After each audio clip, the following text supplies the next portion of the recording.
Hello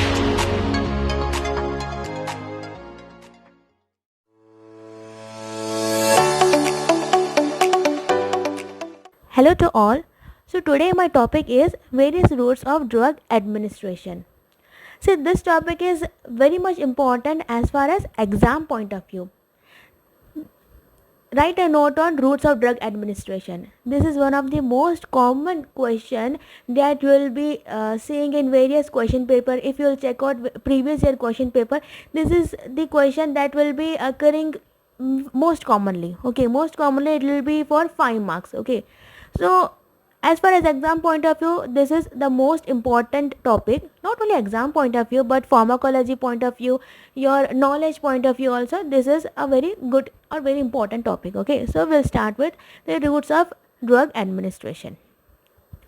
So the route of administration is determined primarily by the property of the drug, like whether the drug is water soluble or it is lipid soluble. It also depends upon the therapeutic objective, like if the desire is the rapid action of the or rapid onset of the action.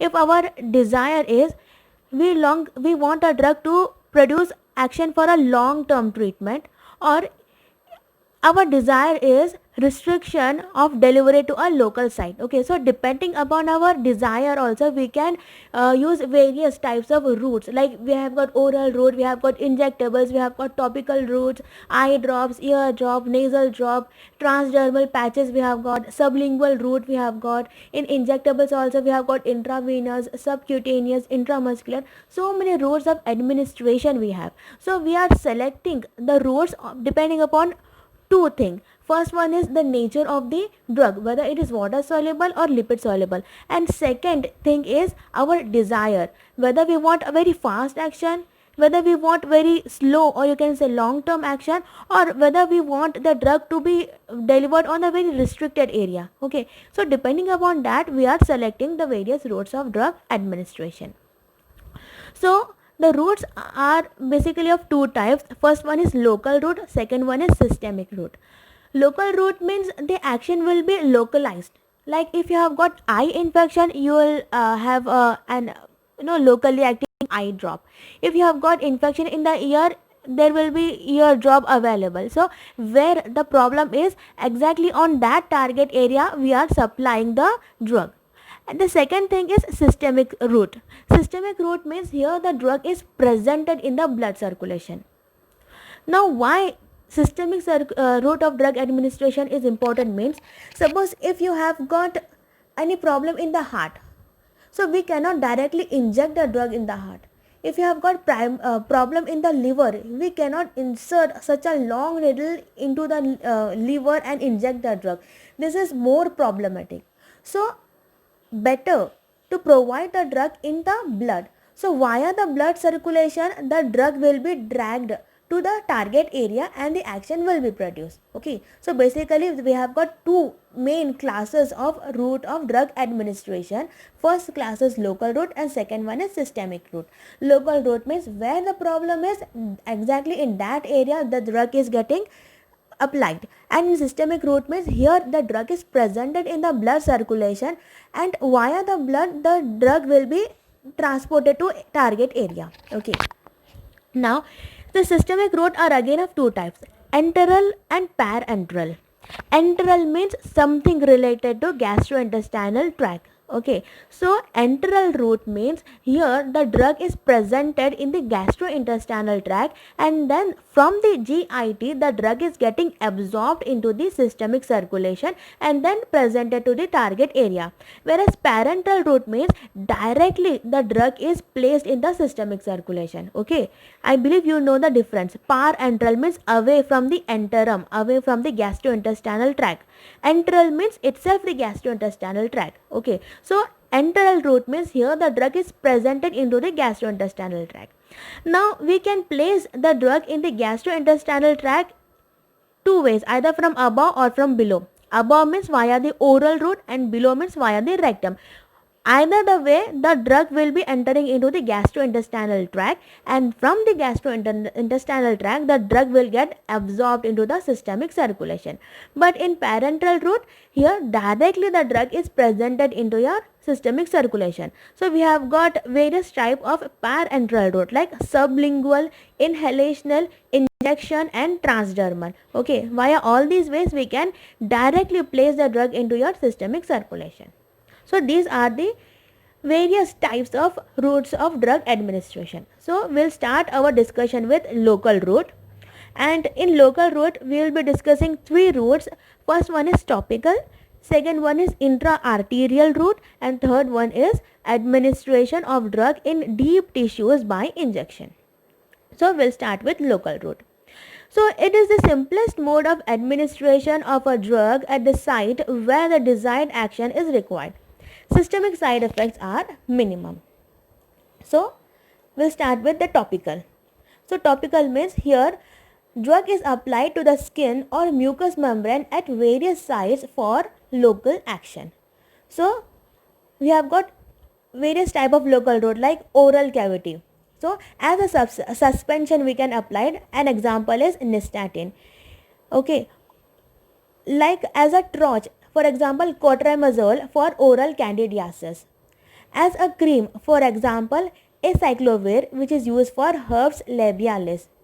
It can be applied as ointment and jelly, for example 5% of lignocaine hydrochloride for topical anesthesia, as well as a spray, for example 10% of lignocaine hydrochloride for topical anesthesia. Okay, so these all are the example of topical route. Okay, here in the oral cavity only we are applying, so many example for oral cavity only as such. Next, another type is gastrointestinal tablet tract. Okay, so as that is not absorbed, for example neomycin, which is given for sterilization of the gut before the surgery. So this drug, this neomycin, will be present on the GI tract only, and here they will produce sterilization. Okay, another type of topical route is rectum, vaginal and anal candidiasis. Okay, so an example of it is enema. Okay, so enema, it is administration of drug into the rectum in liquid form. Okay, so we have got two types of enema. First one is evacuant enema and second one is retention enema. Evacuant enema means it is used for evacuation of bowel, like for example soap water enema. Here soap acts as a lubricant and water stimulates the rectum, and this thing is usually practiced in case of when there is a cesarean baby delivery. At that time frequently evacuant enema has been given. The second type of enema is retention enema. For example methylprednisolone is used in ulcerative colitis. Now, and another example of this class is a suppository. Okay, this suppository you people might be knowing, you have prepared suppositories in your pharmaceutics laboratory. So suppositories, administration of the drug in a solid form into the rectum. An example is pisacodil, which is used for evacuation of bowel. Okay. Next we'll see about certain advantages and disadvantages of this rectum, vaginal and anal canal route. Advantages are, it can be used in children's, little first pass effect is there, can be given in vomiting. See, this thing I need to say about this, little first pass effect. What is meant by first pass effect? First pass effect means metabolism of the drug in the liver. Like if you are giving any drug via your oral route, via your enteral route, anything is entering in your gastrointestinal tract, whether it is food, whether it is poison, whether it is drug, whatever you are ingesting, whatever you are eating, first that thing is moving into the liver, and after liver it will be entering into your systemic circulation. Okay, so similarly whenever you are taking any drug via your antrum, via your oral cavity, okay, like your tablets, pills, capsules or your syrups, anything you are taking via your oral cavity and in the GI tract, first it will be moving into the liver, and in the liver maximum drug is getting metabolized, and then the remaining part, whatever is left after metabolism, will be entering into the systemic circulation. So that metabolism that is taking place in the liver is known as first pass metabolism. See, as such, first of all, whatever drug you have taken, first of all absorption should occur. Absorption means movement of drug into the systemic circulation, then distribution should occur, and then metabolism. If you remember, in my previous lecture I have told you about ADME. First absorption, then distribution, and then metabolism should occur. But when any drug is taken via your enteral route, after absorption only metabolism occurs in the liver, and whatever drug is left after the metabolism, then it will undergo distribution and then metabolism. Okay, so before distribution only in the liver metabolism is taking place, so that is known as first pass metabolism. So the advantage of this route is there is very little first pass metabolism. Next, it can be given when the person is vomiting, can be given in an unconscious patient. Higher therapeutic concentration of drug are achieved rapidly in rectum, and for rapid evacuation of bowel, usually during gut sterilization before any surgical or radiological procedures. So these all are advantages of this route. Next, we'll see about the disadvantage. Yes, this is bit inconvenient. The person will be very much cautious because the person will be very much inconvenient because the part of the body which has been exposed. Next disadvantage is drug absorption is slow and erratic. Lastly, irritation or inflammation of rectal mucosa can occur. So these all are disadvantages of this route. Next, another example of this topical route is eye, ear and nose. Okay, so I believe you all have used these things as drops, ointments and sprays for infection or allergic conditions can be used. Next example for this thing is bronchi as inhalation. Like for example salbutamol, which is used for bronchial asthma and also for COPD. Gases, volatile liquids and solids are inhaled for systemic and local effects. Inhalation of solids is called insufflation. Okay. So next we'll see a little bit about the advantage of and disadvantage of this bronchial route. Okay. So advantages are rapid absorption of the drug due to large surface area. First pass effect is avoided over here. Rapid local effects can be achieved. Next, regarding the disadvantage, only few drugs can be administered, may produce irritation of pulmonary mucosa and inconvenient procedure. There are chances of cardiotoxicity. So these are the advantages and disadvantages of this bronchial route. Next we'll see about another route, that is the skin. Okay, so as ointment, cream, lotion or powder, it can be used. An example is clotrimazole, which is an antifungal agent, can be used for cutaneous candidiasis. Next, last thing is the transdermal. Transdermal patches can provide prolonged or controlled drug delivery. Systemic absorption is better with low dose, low molecular weight, lipid soluble drugs. Okay, so these all are the various types of topical route.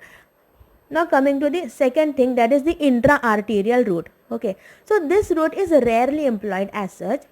It is mainly used during diagnostic studies such as coronary angiography and for administration of some anti-cancer drugs. For example, for the treatment of malignancy involving limbs. Okay. Next is the administration of the drug into some deep tissues by injections. Okay, so certain deep areas can be approached by using a syringe and needle, but the drug should be in such a form that systemic absorption is low. Like for example, intra-articular injection of hydrocortisone acetate in knee joint. Infiltration around a nerve or intrathecal injection. An example is lidocaine. And lastly, retrobulbar injection. Retrobulbar means it is given just behind the eyeball.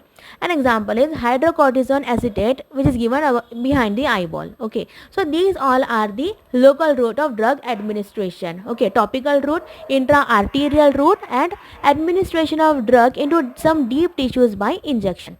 Next, we'll go to the systemic route. Okay, and in the systemic route, first we'll start with the enteral route. Okay, so enteral route.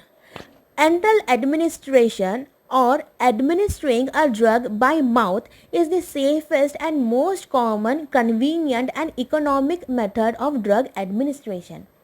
When the drug is given in mouth, it may be swallowed, allowing oral delivery. Okay, so we have got two example for enteral route, isn't it? We have got oral route and the rectal route. So first we'll start with oral route. Okay, so oral route means giving a drug by mouth provides many advantages to the patients. Oral drugs are easily self-administered and compared to drugs given parenterally, have a low risk of systemic infection that could complicate treatment. Moreover, toxicities and overdose by the oral route may be overcome with antidote such as activated charcoal. On the other hand, the pathways involved in oral drug absorption are the most complicated, and the low pH of the stomach may inactivate some drugs. A wide range of oral preparation is available, including the enteric coated preparation and extended release preparation. Okay, so first we'll see about enteric coated. I believe you understood regarding the oral route. Okay, so we'll start with enteric coated preparation. Suppose this is our GI tract. Okay, and this is an enteric coated medicine. An enteric coating is a chemical envelope that resists the action of the fluid and enzyme in the stomach, but it dissolves readily in the upper intestine. Such coating is useful for certain groups of drugs, for example omeprazole, that are acid unstable. Enteric coatings protect the drug from stomach acid, delivering them instead of the less acidic intestine, where the coating dissolves and allows the drug to be released. Similarly, drugs that have an irritant effect on the stomach, such as aspirin, can be coated with a substance that will dissolve only in the small intestine, thereby protecting the stomach. Okay, so this is about the enteric coating. Now we'll see the second thing, that is the extended release preparation. Extended release medications have special coating or ingredients that controls how fast the drug is released from the pill into the drug. Having a longer duration of action may improve patient compliance because the medication does not have to be taken as oftenly. Additionally, extended release dosage forms may maintain concentrations within an acceptable therapeutic range over a long period of time, as opposed to immediate release dosage form, which may result in larger peaks and troughs in plasma concentration. So these extended release formulations are advantageous for drugs with short half-life. For example, half-life of the drug, you take for example morphine. Morphine have got half-life of 2 to 4 hours in adults. Oral morphine must be administered 6 times in 24 hours to obtain a continuous analgesic effect. However, only 2 doses are needed when controlled release tablets are used. Unfortunately, many of the extended release formulation may have been developed to create a marketing advantage over conventional release products, rather than because of documented clinical advantage. Anyways, what we can do? Next, we'll see certain advantages and disadvantages of oral route. Okay, advantages are: it is convenient, portable, safe, no pain, can be self-administered, cheap, no need to sterilize. Variety of dosage forms are available, like fast release tablets, capsules, enteric coated, layer tablets, slow release, suspensions, mixtures. Convenient for repeated and prolonged use. So these all are advantages of the oral route. Next we'll check out the disadvantages. Sometimes insufficient. High dose or low solubility drugs may suffer poor availability. Only part of the dose may be absorbed, like griseofulvin. Griseofulvin was reformulated to include the drug as a micronized powder. The recommended dose at that time was decreased by a factor of 2 because of the improved bioavailability. Next disadvantage is the first pass effect. Drugs absorbed orally are transported to a general circulation via the liver. Thus, drugs which are extensively metabolized will be metabolized in the liver during absorption. For example, propranolol oral dose is somewhat higher than the intravenous. The same is true for morphine. Both these drugs and many others are extensively metabolized in the liver. Now, next problem is interaction with food. Food and gastrointestinal motility can affect drug absorption. Often, patient instructions include a direction to take with food or take on an empty stomach. Absorption is slower with food for tetracycline and penicillin, etc.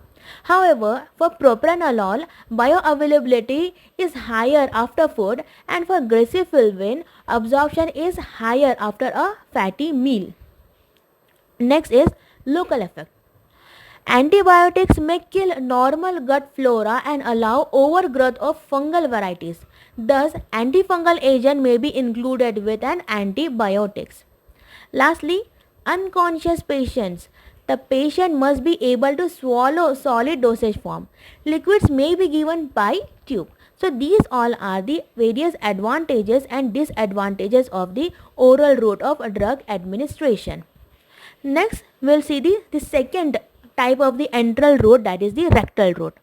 So drugs can be given in the form of solid or liquid. So we have got two types of rectal route, suppository and enema.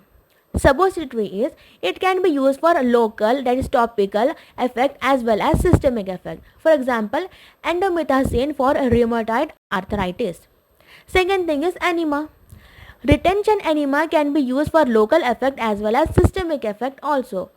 The drug is absorbed through the rectal mucous membrane and produces systemic effect. For example, diazepam for status epilepticus in children. Okay. Next, we'll see about various advantages and disadvantages of this route. So we'll start with the advantages. It can be used in children. Little first pass effect, can be given in vomiting, can be given in unconscious patient. Higher therapeutic concentration of the drug are achieved rapidly in rectum. For rapid evacuation of bowel, usually during gut sterilization before any surgery or radiological procedures are been done. Next, we'll see the disadvantage. Inconvenient, not well accepted, may be some discomfort. Drug absorption is slow and erratic. Irritation or inflammation of rectal mucosa can occur. So these all are the rectal route, and with oral and rectal route we have completed the enteric route of drug administration. Now we'll check out the parenteral route. Okay. So first we'll start with the parenteral. We'll see something about parenteral route. So parenteral routes, these are the routes of administration other than enteral route that is known as parenteral route. So next we'll check out some of the advantages and disadvantages of this parenteral routes. Advantages are, onset of action of the drug is faster, hence it is suitable for emergency. It is useful in conditions such as when the patient is unconscious, uncooperative and unreliable patients, like if the person is suffering from some kind of mental problem or the person is a small baby. Next, patients with vomiting and diarrhea, in that case also we can give the drug via parenteral route. It is suitable for irritant drugs, drugs with high first pass metabolism, drugs not absorbed orally, and drugs that are destroyed by digestive juices. So these all are the advantages of the parenteral route. Next we'll check out the disadvantages. Required aseptic condition, since the thing is moving directly into the systemic circulation. Preparation should be sterilized and is expensive. Requires invasive technique that are often painful. Cannot be usually self-administered. Can cause local tissue injury to nerve, vessels, etc. So these all are the advantages and disadvantages of the parenteral route of drug administration. Next we'll start our discussion with the sublingual route. Okay, so sublingual route means, sublingual route is we are keeping the drug means it is a placement under the tongue, and it allows a drug to diffuse into the capillary network and therefore to enter into the systemic circulation directly. Sublingual administration of an agent has several advantages, including rapid absorption, convenience of administration, low incidence of infection, bypass of harsh gastrointestinal environment, and avoidance of first pass metabolism. The buccal route is similar to the sublingual route. Okay. Next, we'll check out few advantages and disadvantages of this route of drug administration. Advantages are quick onset of action. Action can be terminated by spitting out the tablet. Like we have got nitroglycerin, okay, glyceryl trinitrate, which is used for angina. Okay, it is given via sublingual route. Next, it bypasses the first pass metabolism. Self administration is possible over here. So these all are the advantages of sublingual route. Next, we'll check out certain disadvantages, like it is not suitable for bitter tasting and unpalatable drug. It is not suitable for irritant and lipid insoluble drugs. Cannot give to unconscious patients. Large quantities cannot be given. Cannot be given in severe vomiting. So these all are the disadvantages of the sublingual route of drug administration. Next, we'll see about the injections, injectables. We have got basically three types in it: intravenous, intramuscular, and subcutaneous. So we'll check out these things one by one. So starting with the intravenous route of drug administration. So drugs may be given into a peripheral vein over 1 to 2 minutes or longer by infusion, or drugs are injected directly into the bloodstream through a vein. Drugs are administered as, we have got three types here: bolus, that is single relatively large dose of a drug injected rapidly or slowly as a single unit into a vein. For example, IV ranitidine in bleeding peptic ulcer. Second thing is slow intravenous injection. For example, IV morphine in myocardial infarction. Lastly, we have got intravenous infusion. For example, dopamine infusion in cardiogenic shock, mannitol infusion in cerebral edema, and fluids infused intravenously in dehydration. And this thing I believe you all know. Next, we'll check out few advantages and disadvantages of this intravenous route of drug administration. Advantages are 100% bioavailability, means whatever amount of drug you are administering, it is directly entering into the systemic circulation, and almost the 100% of the drug is likely to produce the action. Quick onset of action. Therefore, it is the route of choice in emergency. For example, intravenous diazepam to control convulsions in status epilepticus. Large volume of fluid can be administered. For example, intravenous fluids in patients with severe dehydration. Highly irritant drugs. For example, anti-cancer drugs can be given because they get diluted in blood. Hypertonic solution can be infused by intravenous route. For example, 20% of mannitol in cerebral edema. By intravenous infusion, a constant plasma level of the drug can be maintained. For example, dopamine infusion in cardiogenic shock. So these all are the advantages of intravenous route. Next, we'll check out the disadvantages.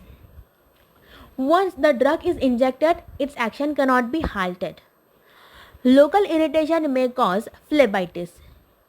Self-medication is not possible. Strict aseptic conditions are needed. Extravasation of some drugs can cause injury, necrosis, and sloughing of tissues. Depot preparations cannot be given by intravenous route. So these all are the disadvantages of intravenous route. Apart from this, I need to say certain precautions that has to be followed when you are giving any drug via intravenous route. So two important precautions are: first one, the drug should usually be injected slowly. The second thing is, before injecting, make sure that the tip of the needle is in the vein. So these are the two important precautions that you should keep in mind whenever you are giving any drug via the intravenous route. Okay, so this is about the intravenous route of drug administration. Next is check out about the subcutaneous route. Here, the drug is injected into the subcutaneous tissues of the thigh, abdomen and arm. For example, adrenaline or insulin. Insulin is the most simplest example. Next, we'll check out few advantages and disadvantages of this subcutaneous route of drug administration. Advantages are actions of the drug are sustained and uniform. Drugs can be given in presence of vomiting and diarrhea. Drugs can be given to unconscious patient. First pass effect is avoided. Drugs that are not absorbed from the gastrointestinal tract can be given. Self-administration is possible. For example, insulin. Depot preparation can be inserted into the subcutaneous tissue. For example, Norplant for contraception. Next, we'll check out the disadvantages. Only non-irritant drugs can be given, otherwise severe irritation, pain and necrosis of subcutaneous tissue can occur. Absorption of the drug is slow than intramuscular injection. Expensive. Danger of infection if proper sterilization techniques are not used. Lastly, large volumes of drug cannot be given. So these all are the advantages and disadvantages of subcutaneous route of drug administration. Next, we'll check out about the intramuscular route. Here, the drug is injected deep in the belly of a large skeletal muscle. The muscles that are usually used are deltoid, triceps, gluteus, maximus, rectus, femurs, depending on the species of the animal. Absorption of drug from gluteal region is slow, especially in female due to high fat deposition. Deep intramuscular injections are given at upper outer quadrant of buttock to prevent the injury of major veins. Deep intravenous injections are less painful than intramuscular injections on arm due to high fat content. And lastly, intramuscular injections are given at an angle of 90 degrees. So these are some information regarding the intramuscular route of drug administration. Next, we'll check out few advantages and disadvantages of this intramuscular route of drug administration. Advantages goes like this. Rate of absorption is uniform. Rapid onset of action. Irritant substances can be given. Drugs can be given to unconscious patients. Accuracy of dosage is ensured. Useful in emergency situations. First pass effect is avoided. Lastly, drugs producing gastric irritation can be given. Like drugs that are not absorbed from gastrointestinal tract can be given. So these all are the advantages of this intramuscular route. Next, we'll check out the disadvantages. Small quantities up to 10 ml of the drug can be given at a time. Local pain and abscess formation. Technical person is needed. Self-administration is difficult. It is bit expensive. Danger of infection if proper sterilization techniques are not used. Lastly, chances of nerve damage. So these all are the various advantages and disadvantages of intramuscular route of drug administration. So apart from these route, we have got few other routes like intrathecal and intra-articular routes. So little bit we'll check out about this thing also. Intrathecal route means here drug is injected into the subarachnoid space, like for example spinal anesthesia, lignocaine, antibiotics or amphotericin B etc. can be given via this route. So directly in the subarachnoid space the needle is being injected. Okay. Next thing is intra-articular route. Here drug is injected directly into the knee joint. For example, hydrocortisone injection for rheumatoid arthritis. Strict aseptic precaution should be taken. Repeated administration may cause damage to the articular cartilage. So these are two more types of this injectables. Okay. So next we'll see about the transdermal route of drug administration. So here the drug is administered in the form of a patch or ointment that delivers the drug into the circulation for systemic effect.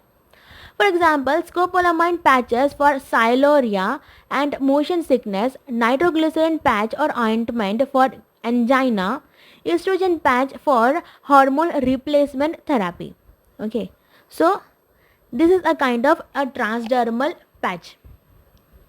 So here in the image you can see below there will be an outer layer which is peeled off before the application, so you can apply it like a bandage. Okay, there will be adhesive, and just more inner to it you can see drug reservoir is there, and along with drug reservoir there is a rate controlling membrane. So slowly the drug will be released to the skin, okay, on the dermal, on your dermis, and then from the dermis the drug is getting absorbed into your systemic circulation. So this is the transdermal drug delivery system, or you can say transdermal route.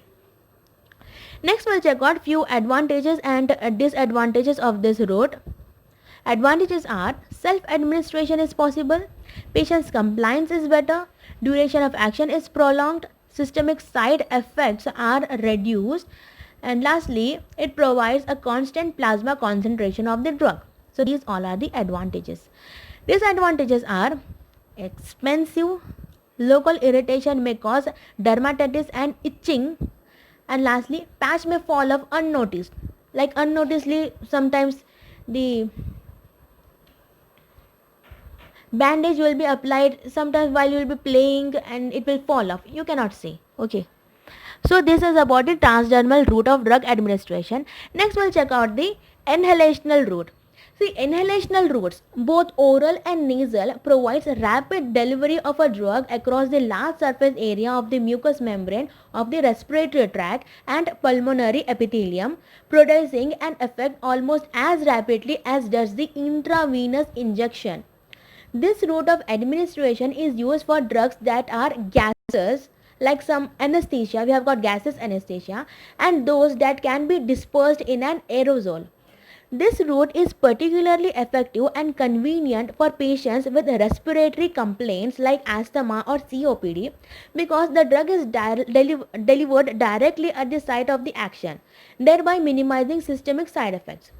Examples of drug administered via this route includes bronchodilators such as albuterol, salbutamol, and corticosteroids such as fluticasone. Okay.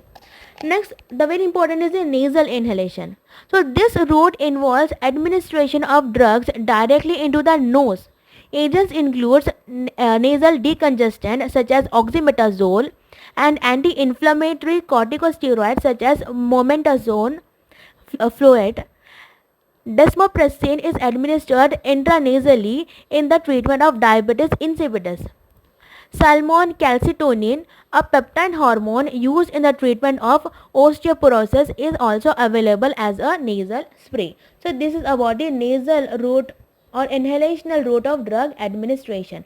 Now as far as advantages and disadvantages are being concerned, I am giving this as a homework. You by yourself can make a list of advantages and disadvantages of this inhalational route of drug administration. See, I know this video is a bit boring because more reading thing is there.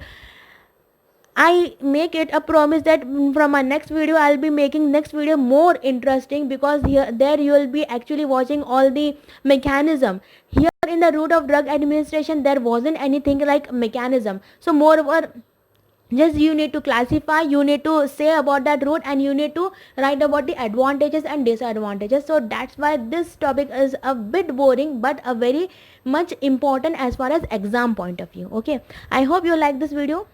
Thank you.